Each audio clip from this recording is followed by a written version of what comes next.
مرنے کے بعد روح کیسے تڑپتی رہتی ہے؟ رسول اللہ صلی اللہ علیہ وسلم نے فرمایا، میت پر سب سے زیادہ سخت حالت۔ بسم اللہ الرحمن الرحیم۔ ناظرین، انسان اپنی زندگی میں بہت سے کام محض اپنی لذت یا خواہش کو پورا کرنے کے لیے کرتا ہے، اس کی وجہ سے یا تو اس کا پیسہ برباد ہوتا ہے یا صحت برباد ہوتی ہے۔ موت کو یاد رکھنے والے کی خواہشات کم ہوتی ہیں۔ اسی کے بارے میں نبی پاک صلی اللہ علیہ وسلم نے فرمایا، لذتوں کو ختم کرنے والی موت کو کثرت سے یاد کرو۔ بارگاہ رسالت میں عرض کی گئی، کون سا مومن زیادہ عقل مند ہے؟ ارشاد فرمایا، موت کو کثرت سے یاد کرنے اور موت کے بعد کے لیے اچھی تیاری کرنے والے، یہی لوگ زیادہ سمجھدار ہیں۔ ہر شخص کی جتنی زندگی مقرر ہے اس میں نہ زیادتی ہو سکتی ہے نہ کمی۔ جب زندگی کا وقت پورا ہو جاتا ہے اس وقت حضرت اسرائیل علیہ السلام قبض روح کے لیے آتے ہیں اور اس شخص کے دائیں بائیں جہاں تک نگاہ کام کرتی ہے فرشتے دکھائی دیتے ہیں۔ مسلمان کے آس پاس رحمت کے فرشتے ہوتے ہیں اور کافر کے دائیں بائیں عذاب کے۔ اس وقت ہر شخص پر اسلام کی حقانیت آفتاب سے زیادہ روشن ہو جاتی ہے، مگر اس وقت کا ایمان معتبر نہیں، اس لیے کہ حکم ایمان بالغائب کا ہے اور اب غائب نہ رہا بلکہ یہ چیزیں مشاہدہ ہو گئیں۔ مرنے کے بعد مسلمان کی روح حسب مرتبہ مختلف مقاموں میں رہتی ہے، بعض کی قبر پر، بعض کی چاہے زمزم شریف میں، بعض کی آسمان و زمین کے درمیان، بعض کی پہلے دوسرے ساتویں آسمان تک اور بعض کی آسمانوں سے بھی بلند، اور بعض کی روحیں زیر عرش قندیلوں میں اور بعض کی اعلیٰ علیین میں، مگر کہیں ہوں اپنے جسم سے ان کا تعلق بدستور رہتا ہے۔ جو کوئی قبر پر آئے اسے دیکھتے پہچانتے اس کی بات سنتے ہیں۔ حدیث میں ہے کہ ایک طائر پہلے قفس میں بند تھا اور اب آزاد کر دیا گیا۔ ائمہ کرام فرماتے ہیں، بے شک پاک جانیں جب بدن کے علاقوں سے جدا ہوتی ہیں عالم بالا میں مل جاتی ہیں اور سب کچھ ایسا دیکھتی سنتی ہیں جیسے یہاں حاضر ہیں۔ حدیث نے فرمایا، جب مسلمان مرتا ہے اس کی راہ کھول دی جاتی ہے، جہاں چاہے جائے۔ مردہ کلام بھی کرتا ہے اور اس کے کلام کو جن اور انسان کے سوا تمام حیوانات وغیرہ سنتے بھی ہیں۔ جب مردے کو قبر میں دفن کرتے ہیں اس وقت قبر اس کو دباتی ہے۔ اگر وہ مسلمان ہے تو اس کا دبانا ایسا ہوتا ہے کہ جیسے ماں پیار میں اپنے بچوں کو زور سے چمٹا لیتی ہے، اور اگر کافر ہے تو اس کو اس زور سے دباتی ہے کہ ادھر کی پسلیاں ادھر اور ادھر کی ادھر ہو جاتی ہیں۔ جب دفن کرنے والے دفن کر کے وہاں سے چلے جاتے ہیں وہ ان کی جوتوں کی آواز سنتا ہے، اس وقت اس کے پاس دو فرشتے اپنے دانتوں سے زمین چیرتے ہوئے آتے ہیں اور نہایت سختی کے ساتھ کرخت آواز میں سوال کرتے ہیں۔ پہلا سوال کرتے ہیں کہ تیرا رب کون ہے، دوسرا سوال تیرا دین کیا ہے، تیسرا سوال ان کے بارے میں تو کیا کہتا ہے۔ مسلمان ہوگا تو پہلے سوال کا جواب دے گا میرا رب اللہ ہے، اور دوسرے کا جواب دے گا میرا دین اسلام ہے، تیسرے سوال کا جواب دے گا یہ تو رسول اللہ صلی اللہ علیہ وسلم ہے۔ اس وقت آسمان سے ایک منادی ندا کرے گا کہ میرے بندے نے سچ کہا، اس کے لیے جنت کا بچھونا بچھاؤ اور جنت کا لباس پہناؤ اور اس کے لیے جنت کی طرف ایک دروازہ کھول دو۔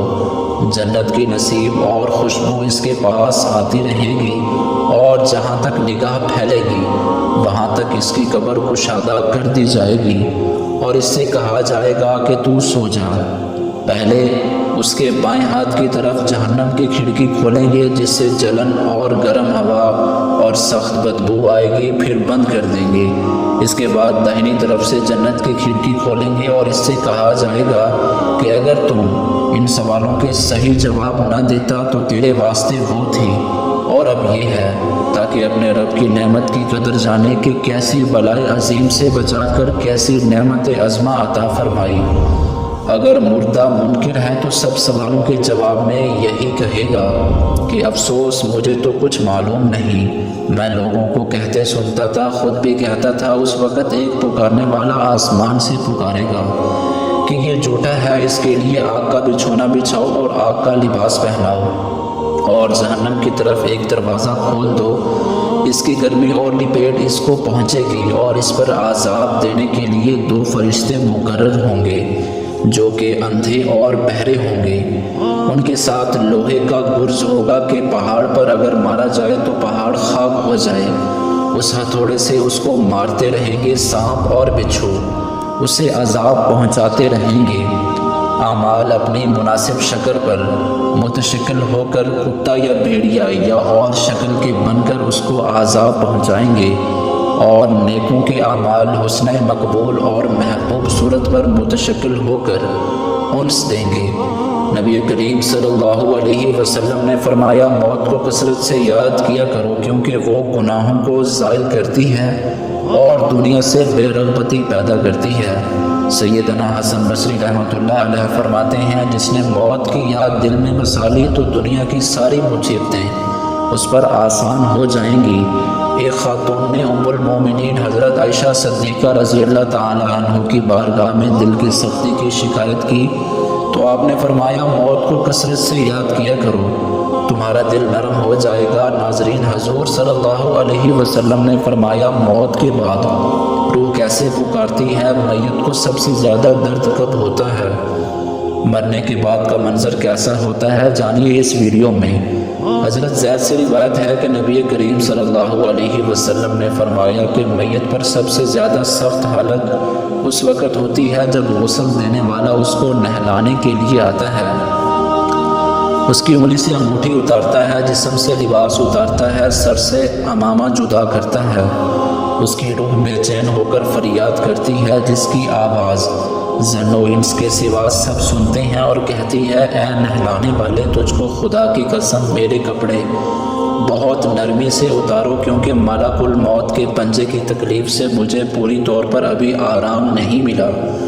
پھر جب اس کو تختے پر لٹا کر اس پر پانی ڈالا جاتا ہے تو روح چلاتی ہے، اے نہانے والے، خدا کے واسطے میرے جسم کو قوت سے ہاتھ نہ لگا کیونکہ وہ جان کنی کی سختی سے زخمی اور چور چور ہو رہا ہے۔ پھر جب نہلا کر اس کو کفناتے ہیں اور پاؤں کی طرف سے باندھ دیتے ہیں تو روح کہتی ہے، اے غسل دینے والے، خدا کے لیے ابھی سر کی طرف سے میرے کفن میں گرا نہ لگا تاکہ میری بیوی، بچے اور تمام رشتہ دار دنیا میں آخری بار میری صورت دیکھ لیں، کیونکہ آج میں ان سے بچھڑ رہا ہوں اور اب قیامت تک یہ میری صورت نہیں دیکھیں گے۔ پھر جب اس کا جنازہ تیار کر کے گھر سے نکالا جاتا ہے تو روح پکارتی ہے، اے جنازہ اٹھانے والوں، خدا کے واسطے ابھی جلدی نہ کرنا تاکہ میں اپنے بال بچوں اور عزیز و اقارب سے رخصت ہو لوں۔ اے جنازہ اٹھانے والوں، میں اپنی اولاد کو آج یتیم اور بیوی کو بیوہ چھوڑے جاتا ہوں، خدا کے لیے میرے بعد ان کو تکلیف نہ دینا۔ میں اپنا گھر اور مال و اسباب دوسروں کے لیے چھوڑے جاتا ہوں، اب یہاں کبھی واپس نہ آؤں گا اور قیامت تک کسی کی صورت نہ دیکھوں گا۔ پھر جب جنازہ اٹھا کر لے چلتے ہیں تو میت کہتی ہے، اے میرے بھائیوں، میں نے آج تک جو کچھ مال و اسباب جمع کیا تھا وہ صرف وارثوں کے لیے تھا، آج ان میں سے کوئی میرے گناہوں کا ذرا سا بوجھ بھی نہیں اٹھا سکتا۔ ہر چیز کا حساب مجھ سے لیا جائے گا اور میرے وارث کھائیں گے اور اڑائیں گے۔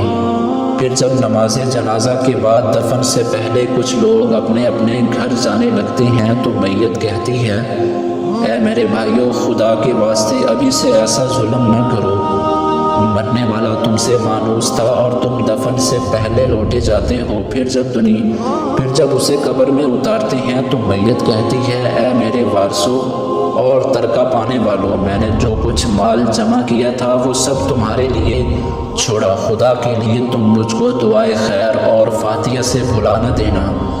بزرگوں کا قول ہے کہ آخرت کی منزلوں میں سے قبر پہلی منزل ہے، اگر اس منزل میں نجات پائی تو اس کے بعد کی منزلیں بہت آسان ہیں، اور اگر یہاں عذاب میں مبتلا ہو گئے تو آگے چل کر اس سے زیادہ سختی ہوگی۔ حدیث شریف میں ہے کہ مردہ قبر میں ایسے ہے جیسے کوئی شخص پانی میں ڈوب رہا ہے اور مدد کے لیے فریاد کرتا ہے۔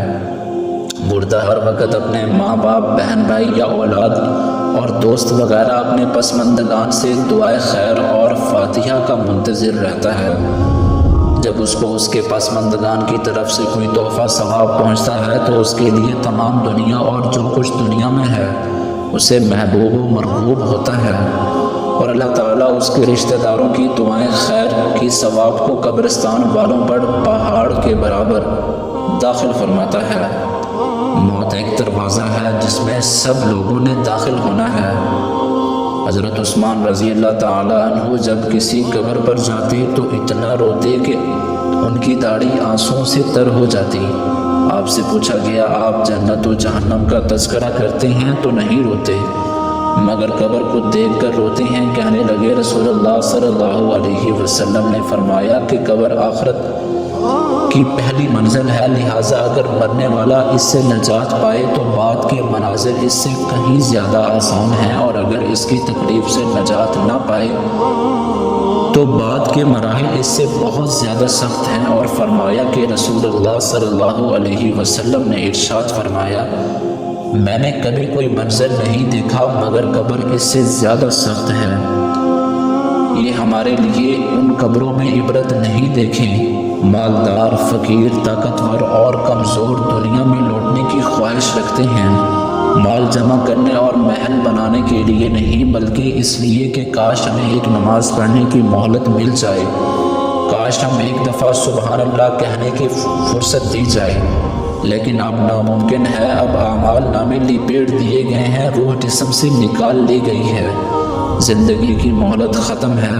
اب ہر میت اپنے عمل کی مرحوم ہو کر قبر میں پڑی ہے۔ ایک حاجت مند حضرت عثمان غنی رضی اللہ تعالیٰ عنہ کے دروازے پر غروب آفتاب کے بعد آیا۔ ابھی اس نے دستک نہ دی تھی کہ حضرت عثمان غنی رضی اللہ تعالیٰ عنہ کی آواز اس کے کانوں میں پڑی۔ وہ اپنی اہلیہ سے شکایت کر رہے تھے کہ چراغ کی بتی موٹی ہے جو تیل زیادہ استعمال کرنے کا سبب بن رہی ہے۔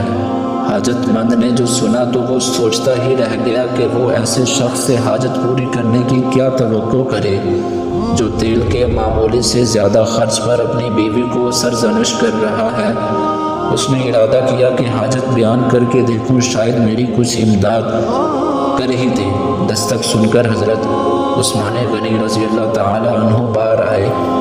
حاجت مند نے اپنی حاجت بیان کی اور لہجے میں زیادہ زور دیتے ہوئے کہا کہ ضرورت کچھ زیادہ ہی ہے۔ حضرت عثمان غنی رضی اللہ تعالیٰ عنہ اس شخص کا ہاتھ تھاما، بستی سے باہر لے گئے جہاں کا سامان تجارت بڑی تعداد میں رکھا ہوا تھا۔ فرمایا یہ سب تیری نظر ہے، کیا اس سے تمہاری ضرورت پوری ہو جائے گی؟ وہ شخص حیران ہکا بکا دیکھتا رہ گیا۔ چنانچہ اس نے عرض کیا حضرت یہ سب کچھ میری ضرورت سے زیادہ ہے۔ امیر المومنین نے فرمایا مجھے خوشی ہے کہ یہ تمہاری ضرورت سے کم نہیں۔ اس شخص نے کہا اے حضرت ایک بات بتائیں، چراغ کی بتی قدرے موٹی ہو جانے پر آپ اپنی زوجہ محترمہ کو سرزنش کر رہے تھے، حالانکہ چراغ اس قدر روشنی رکھنے میں شاید صرف 1 درہم کا تیل استعمال نہ ہوتا ہو، وہ تو آپ کو گوارا نہ ہوا اور یہاں ہزاروں کا سامان مجھے بلا تحمل دے رہے ہیں۔ تب آپ نے فرمایا بھائی چراغ میں تیل کا زیادہ اسراف ہے اور زیادہ اسراف اللہ کو پسند نہیں، اور مجھے اللہ کے حضور اپنے اعمال کی فکر رہتی ہے، یہاں مجھے فکر اعمال لاحق ہے، اس لیے میں نے سرزنش کی سامان تمہیں اللہ کی خوشنودی کے لیے صدقہ دیا ہے، اس پر اجر کی امید ہے اور وہاں پر حساب کا خوف ہے۔ اللہ تعالی ہم سب کو دین اسلام کی سمجھ نصیب فرمائے اور ہمارا خاتمہ ایمان پر فرمائے۔ ناظرین مزید ایسی ویڈیوز دیکھنے کے لیے ہمارے اس چینل کو سبسکرائب کر دیں۔ جزاک اللہ۔